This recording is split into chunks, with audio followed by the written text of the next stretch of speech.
ആ കാലം കഴിഞ്ഞിനി മൂല്യന്മാരെ കാലം തന്നെ വിടല്ല.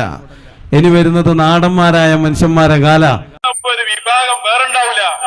ചെറിയ കുണ്ടന്മാരടക്കം ഇറങ്ങിയിട്ട് അഹ്ലുബൈത്തിന്റെ കാരണവന്മാര്, അഹ്ലുബൈത്ത് എന്ന് പറഞ്ഞാരാ ഒരു കാലഘട്ടത്തിലെ മശായിഖാണ്. അപ്പൊ നമ്മളിടുന്ന ക്ലിപ്പൊക്കെ പോലെ എടുത്ത് എത്തിരണ്ട് കാണുന്നുണ്ട്. പിന്നെ ഇയാള് പറഞ്ഞ ഈ കുണ്ടന്മാരുണ്ടല്ലോ, ആ വാർത്താളെന്നിട്ട് ഇയാളുണ്ട്. അത് ആരാന്നുള്ളത് ഞാൻ പറയുന്നില്ല, കാരണം നിങ്ങളെ വലിയ ഷേഖിന്റെ മുരീതുണ്ടല്ലോ, 27 റോക്കറ്റ് വിട്ടെ, ആളെ പേരൊന്നും ഞാൻ പറയുന്നില്ല. ഇൻഷാല്ലാ മഷാഹിന് നിർദ്ദേശം കിട്ടിയാൽ ഉറപ്പാണ് ഞങ്ങൾ വീഡിയോ പുറത്തിടും.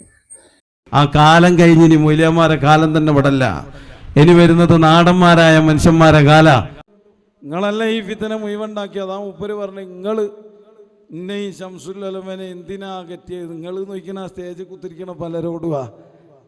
അത് നിങ്ങളിന്ന് മൂപ്പര് പറയണം. മൂപ്പർക്ക് ആരാന്നറിയാലോ, പുറത്ത് പറയാൻ പറ്റൂല. എന്ത് സോഹിബുൽ വക്കറ്റാ ചങ്ങായേജ്, എന്ത് കുത്തുബാജ്, ഈയാണോ ലോകം നിയന്ത്രിക്കുന്ന ആള്? പച്ചക്കളവ് പറയാ കോമാട. അന്നത്തെ കോമാടിനെ വെല്ലുവിളിച്ചാണ് അന്നത്തെ സമസ്ത മുഷാവറയിൽപ്പെട്ട ഒരു പണ്ഡിതൻ ആ വേദിയിലിരിക്കണ എനിക്ക് കാണിച്ചിരാൻ കഴിയോ? ഇജി പറയണത് ശരിയാണെന്നുണ്ടെങ്കിൽ സമസ്ത പിളർന്ന ആ കാലത്ത് ഉള്ള ഒരു പണ്ഡിതന് ഇവിടെ വേണ്ട കോമാടാ. എന്താ എന്റെ തലന്റെ ഉള്ളിൽ ഒന്നുമില്ല. ആ കാലം കഴിഞ്ഞിനി മൂല്യന്മാരെ കാലം തന്നെ വിടല്ല. ഇനി വരുന്നത് നാടന്മാരായ മനുഷ്യന്മാരെ കാല. സുലൈമാൻ ഉസ്താദ് പാടാൻ നിൽക്കട്ടെ. അപ്പൊ നമ്മളെ ആളാണ്, നമ്മളെ ഉസ്താദാണ്. ആരായി പറയുന്നത്? നൗഷാദ്. സുലൈമാൻ ഉസ്താദ് എന്നെ കുറിച്ച് പറയുന്നുണ്ട്. അത് ഞാൻ ഇവിടെ കേൾപ്പിക്കും. അപ്പൊ അറിയാം ആരാളാണ് നീ എന്നുള്ളത് കേട്ടോ. അതിലെനിക്ക് ഞാൻ വരും. ഇപ്പൊ ഇവിടെ വലിയൊരു വെല്ലുവിളി നടത്തുകയാണ്.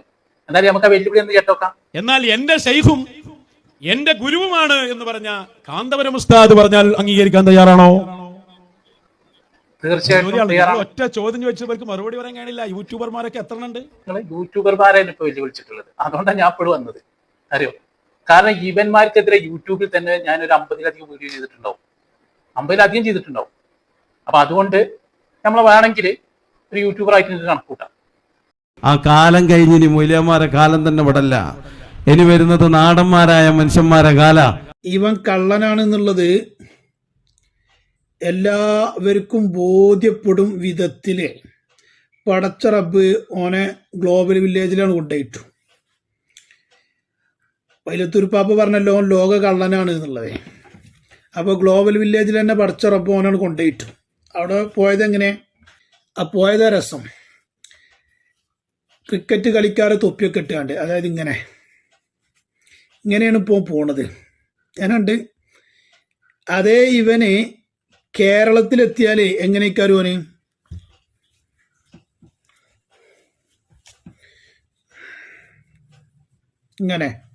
ഇങ്ങനെയൊക്കെ. ഇതിപ്പോൾ ഈ മുണ്ടിപ്പതിന് തികയില്ല, പക്ഷെ ഓൻ്റെ ഒരു 4-5 മീറ്ററൊക്കെ ഉണ്ടാവും തോന്നേ.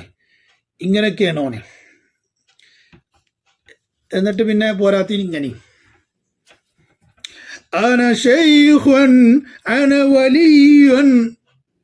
സുഹൃത്തുക്കളെ, ഇവൻ കള്ളനാ.